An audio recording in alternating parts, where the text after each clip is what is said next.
అందరికీ నమస్కారం.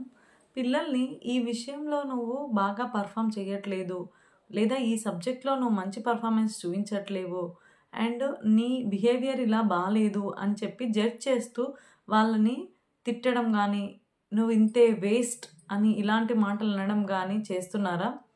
Please don't do that.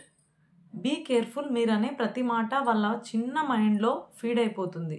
వాళ్ళ దృష్టిలో వాళ్ళకి వాళ్ళే వేస్ట్‌గా ముద్రించేసుకొని వాళ్ళకున్న మంచి పాజిటివ్ విషయాల్ని కూడా దొక్కేసుకొని వాళ్ళు డెవలప్ అవ్వడానికి ఒక బ్యాక్ స్టెప్‌గా అది నిలవబోతుంది.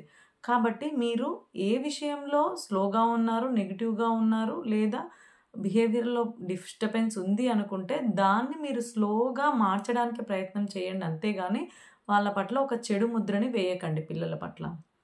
ఈ వీడియో మీకు నచ్చినట్టయితే లైక్ చేయండి, షేర్ చేయండి అండ్ ఫాలో అవ్వండి. Thank you so much.